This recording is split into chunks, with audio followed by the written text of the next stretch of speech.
Buffett Partnership Limited, 810 Kiewit Plaza, Omaha 31, Nebraska. November 1, 1962. To my partners for 1963. Here we go on the annual paper flurry. 2 copies of an amended partnership agreement for 1963 are enclosed. The one with the general provisions attached is to be kept by you, and the other single-page agreement should be returned. There are no substantive changes of any sort from last year's agreement.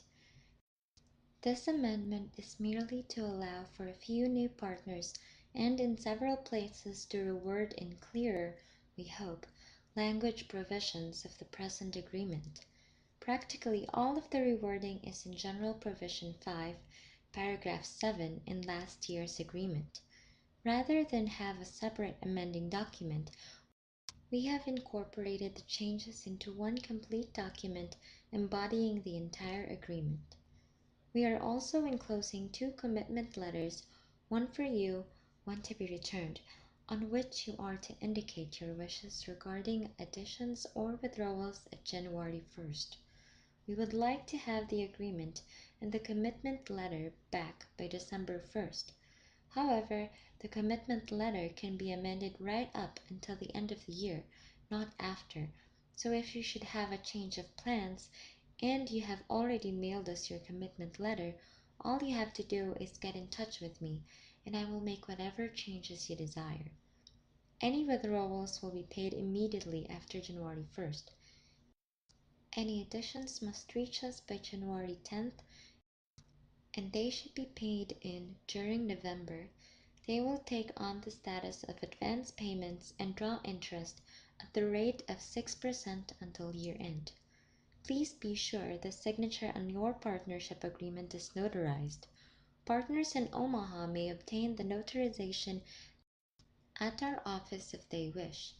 Also, be sure to let us know by an appropriate circle on the commitment letter whether you wish to receive monthly payments in 1963.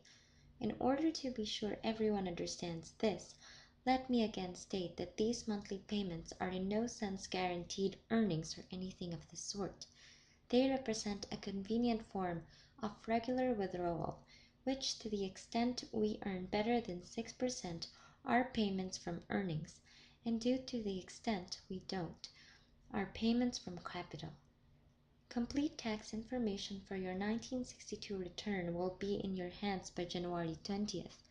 If you should need an estimate of your tax position before that time, let me know and I will give you a rough idea. We will also send out a short letter on taxes in late December. Having read this far, you are entitled to a report on how we have done to date in 1962. For the period ending October 31st, the Dow Jones Industrial showed an overall loss, including dividends received, of approximately 16.8%. We intend to use the same method or valuing or controlling interest in Dempster Mill Manufacturing at this year-end that we did at the end of last year.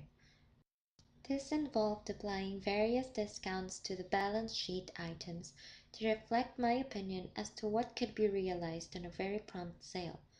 Last year, this involved a 40% discount on inventories, a 15% discount on receivables, estimated auction value of fixed assets, etc., which led to an approximate value of $35 per share. The successful conversion of substantial portions of the assets of Dempster to cash at virtually 100 cents on the dollar has been the high point of 1962. For example, inventory of $4.2 million at year end will probably be about $1.9 million this year end, reducing the discount on this item by about $920,000, 40% of $2.3 million reduction. I will give this story my full journalistic treatment in my annual letter. Suffice to say, at this point, that applying the same discounts described above will probably result in a year-end value of at least $50 per share.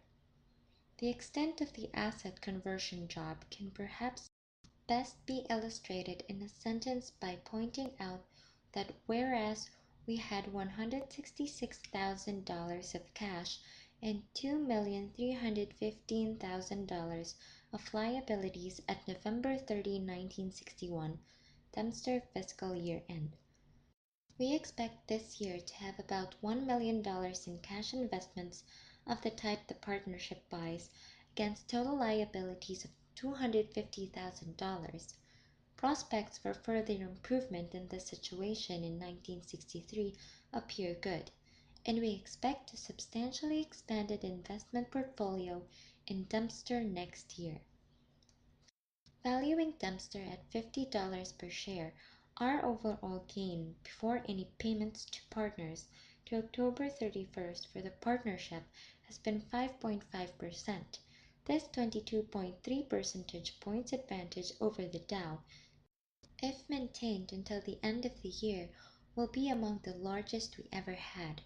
About 60% of this advantage was accomplished by the portfolio other than the Dempster, and 40% was the result of increased value at Dempster. I want all partners and prospective partners to realize the results described above are distinctly abnormal and will occur infrequently, if at all. This performance is mainly the result of having a large portion of our money in controlled assets and workout situations rather than general market situations at the time when the Dow declined substantially. If the Dow had advanced materially in 1962, we could have looked very bad on a relative basis, and our success to date in 1962 certainly does not reflect any ability on my part to guess the market. I never try, but merely reflects the fact that higher prices of generals partially forced me into other categories of investment. If the Dow had continued to soar, we would have been low man on the totem pole.